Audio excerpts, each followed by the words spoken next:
Hello and welcome to Astronomy Daily, your daily dose of everything happening in the cosmos.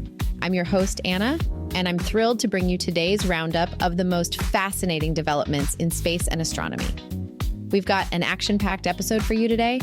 We'll explore China's latest achievements with their methane-powered rocket launch and their upcoming asteroid sample return mission. Then we'll dive into some intriguing Mars mysteries, as scientists may have finally solved the puzzle of those strange dark streaks on the Martian surface. Plus, we'll uncover the truth behind that mysterious light streak that appeared over U.S. skies during a recent aurora storm, get updates on SpaceX's busy Starlink launch schedule, and check in with NASA's Perseverance rover as it explores an ancient region on Mars that could hold clues to the planet's watery past. So stick around as we journey through today's most exciting space news right here on Astronomy Daily. China has made significant strides in the commercial space race with Beijing-based Landspace Technology, successfully launching their Jukui 2E Y2 carrier rocket last Saturday. The rocket blasted off from the Jukui Satellite Launch Center in northwest China at 12:12 p.m. local time, marking the fifth flight for the Jukui 2 series. What makes this launch particularly noteworthy is that Landspace is doubling down on methane as a rocket fuel. In fact, the company made history in July 2023 when it became the world's first to successfully launch a methane liquid oxygen rocket, beating out major competitors like Elon Musk's SpaceX and Jeff Bezos's Blue Origin. Methane is gaining popularity in the aerospace industry for good reason. It's considered less polluting than traditional rocket fuels, offers enhanced safety, and comes with a lower price tag. These advantages make methane particularly well-suited as a propellant for reusable rockets, which is exactly what Landspace is working toward. Saturday's launch successfully deployed 6 satellites into orbit, showing progress from their previous launches. Their first successful methane-powered launch didn't carry any real satellites, while their second launch in December 2023 managed to place 3 satellites into orbit. This latest mission carried payloads developed by Chinese firm SpaceD, including a radar satellite, 2 multispectral satellites, and 3 satellites for scientific experiments. This launch included some technical improvements that will support Landspace's reusability goals. The company implemented a new propulsion method that involved chilling both liquid oxygen and methane below their boiling points to boost thrust. Landspace founder and CEO Zhang Changwu has indicated that the company is actively developing reusable rockets with test launches expected in the second half of 2025. The race to develop reusable rockets has intensified since SpaceX demonstrated how they can dramatically lower costs for launch vehicles and space transportation. Chinese commercial space companies have been particularly active since 2014, when the government opened the industry to private investment, with Landspace being one of the earliest and best-funded entrants in the field. In more news from China today, China is ramping up its ambitious space exploration program with the upcoming launch of the Tianwen 2 asteroid probe, scheduled for late May from the Xichang Satellite Launch Center. After being transported to the launch area on May 14th, the spacecraft is currently undergoing final inspections before its historic journey begins. This mission represents China's first attempt to collect samples from interplanetary space, marking another significant milestone in the country's rapidly advancing space program. The primary target is asteroid 2016 HO3, a small 100-meter asteroid that follows a unique orbit around Earth as what scientists call a quasi-satellite. While it doesn't orbit Earth directly like our moon, it follows a path around the sun that keeps it as a constant companion to our planet. Once Tianwen 2 reaches its destination, it will deploy a mechanical arm to scoop up dust samples from the asteroid's surface. But the mission doesn't end there. The spacecraft will also explore Comet 311P, providing an unprecedented opportunity to study 2 distinct celestial bodies during a single mission.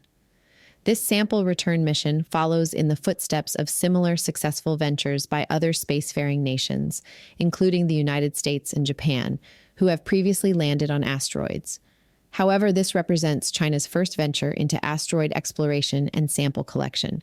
The Tianwen 2 mission comes on the heels of China's impressive achievement earlier this year with the Chang'e 6 lunar probe, which made history as the first mission to bring back samples from the moon's far side. This consistent progress demonstrates China's growing capabilities and determination to establish itself as a leading space power.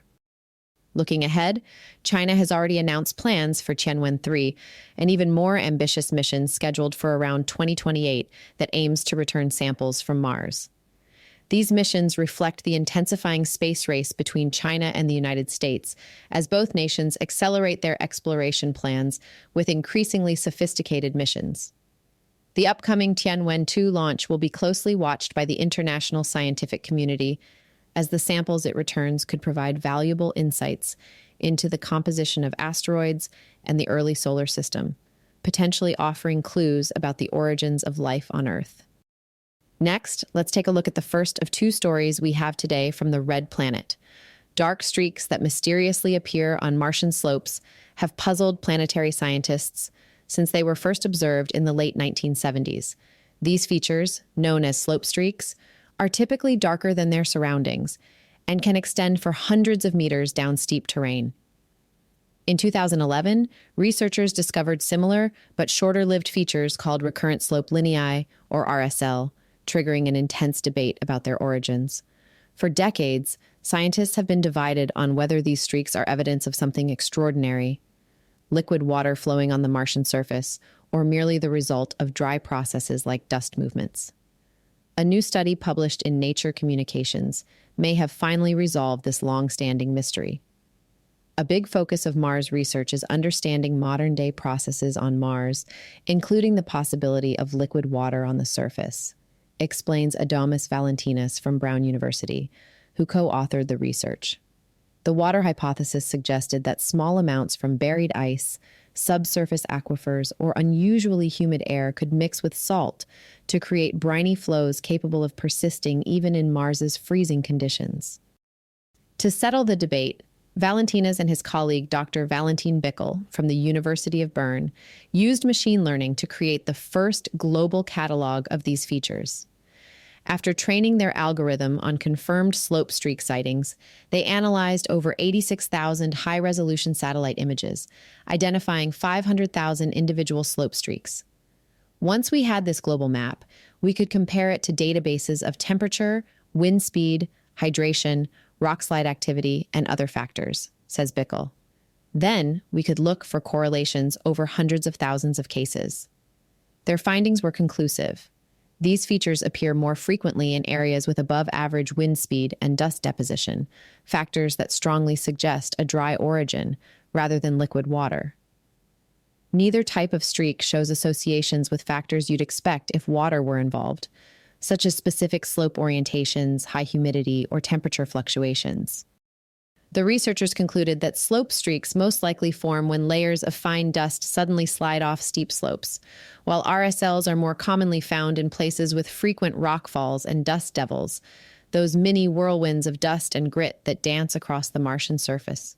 Our findings suggest that Martian slopes currently do not experience seasonal transient flows of liquid water or brines, underscoring the dry, desert-like nature of Mars, the authors write.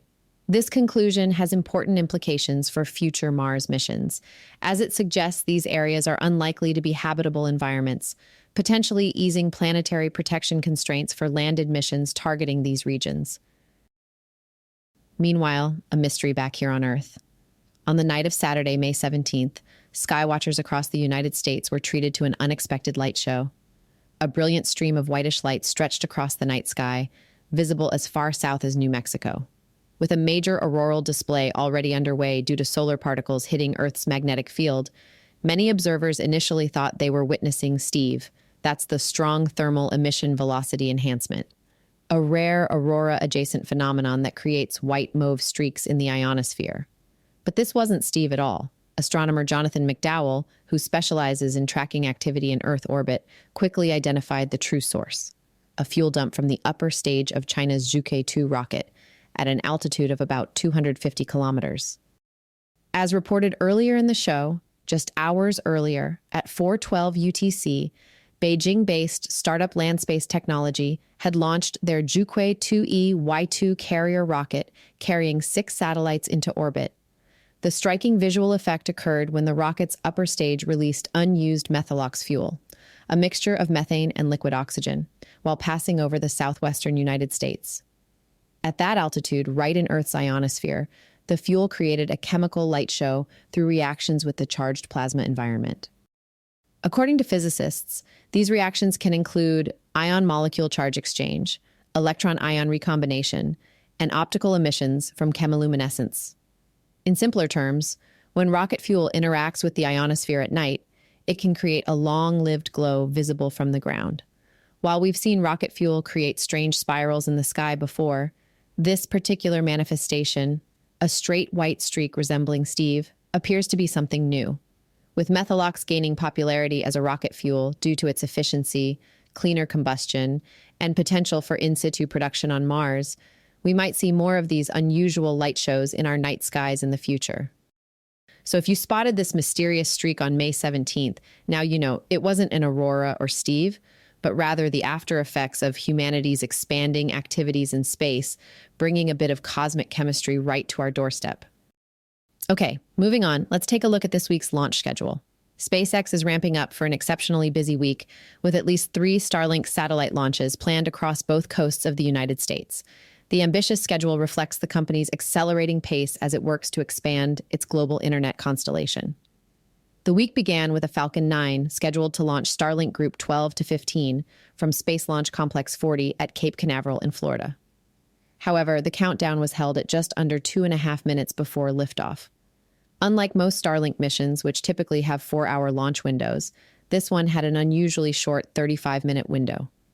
The hold resulted in a scrub, as Falcon 9's highly chilled fuel warms too quickly to allow for a reset within the same window.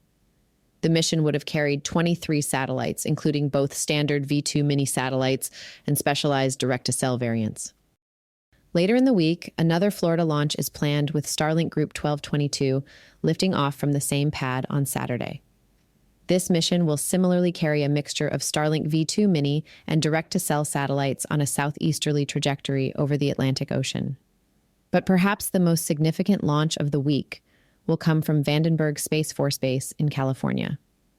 On Sunday, SpaceX plans to initiate construction of an entirely new orbital shell for the Starlink constellation with the Group 17-1 mission. This launch represents a major milestone as the first Starlink mission, targeting a polar sun-synchronous orbit at a 97-degree inclination since the earlier Group 3 deployments, which used older V1.5 satellites. The polar orbit will enable Starlink to provide coverage at high latitudes, including the Arctic and Antarctic regions areas that have historically had limited access to reliable internet connectivity. This expansion into polar orbits represents the next phase in SpaceX's plan to provide truly global coverage. All 3 missions will include landing attempts on SpaceX's autonomous drone ships positioned in the Atlantic and Pacific Oceans. These recoveries continue to demonstrate the company's reusability model, which has revolutionized launch economics with some boosters now having flown more than 24 missions. If all launches proceed as planned, SpaceX will surpass 60 missions for 2025, continuing their record-breaking launch cadence and further cementing their dominance in the commercial launch market. Also this week, we have launches planned from China and Russia.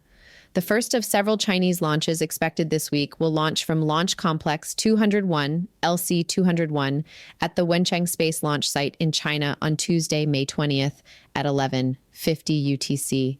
There is no information regarding the mission's payload at present, however. The hazard warning notices published indicate that the Changjiang 7A, CZ-7A, will fly due east from the launch site. Another Chinese launch is expected on Wednesday, May 21 at 0400 UTC. During a launch window extending from 0354 until 0415 UTC, a Kinetica 1 will lift off from Site 130 at Jukui Satellite Launch Center in China. Published hazard notices indicate a southwesterly trajectory for the flight. This mission will serve as the first Kinetica 1 mission of 2025 and the 7th overall. And finally, rounding out a busy week of launches, a Russian Soyuz 2.1A with a Fregat M 4th stage will launch an unknown payload on Friday, May 23rd at 0700 UTC from the Plesetsk Cosmodrome in northwestern Russia. This will be the 3rd launch for a Soyuz in 2025 and the 113th orbital launch attempt worldwide this year. Finally today, let's return to Mars.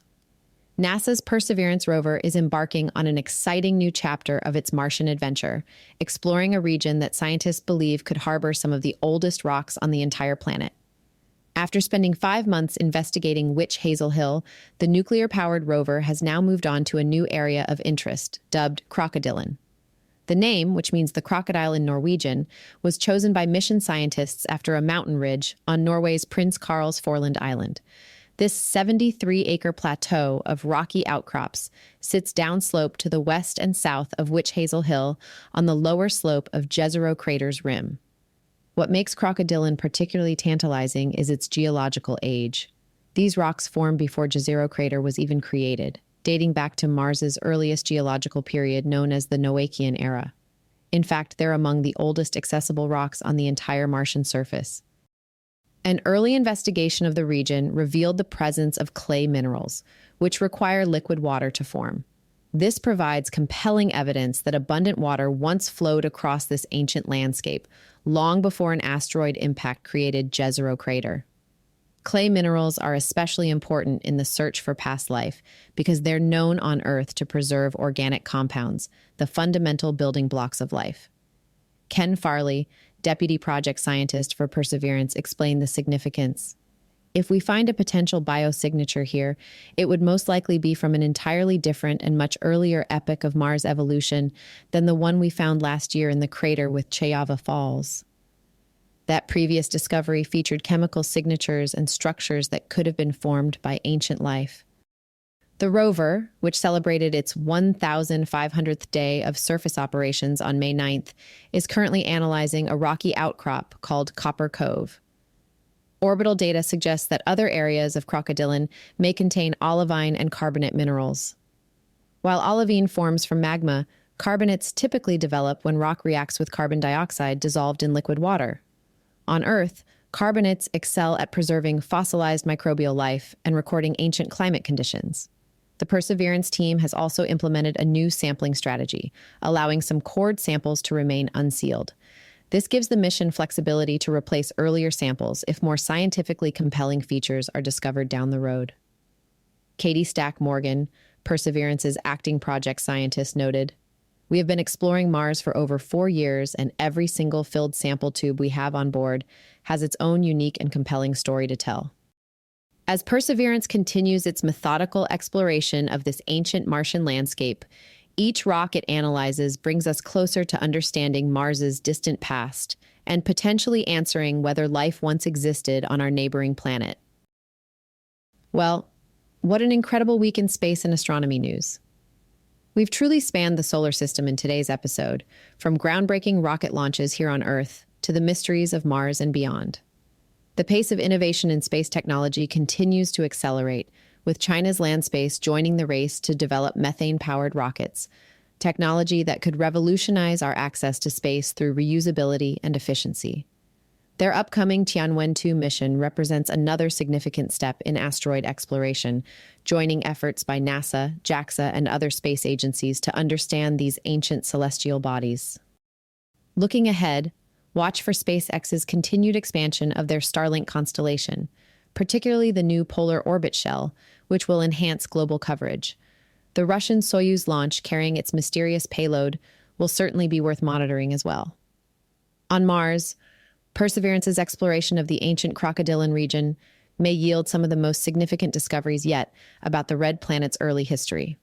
The rover's investigation of those Noachian-era rocks could fundamentally change our understanding of Mars's potential habitability.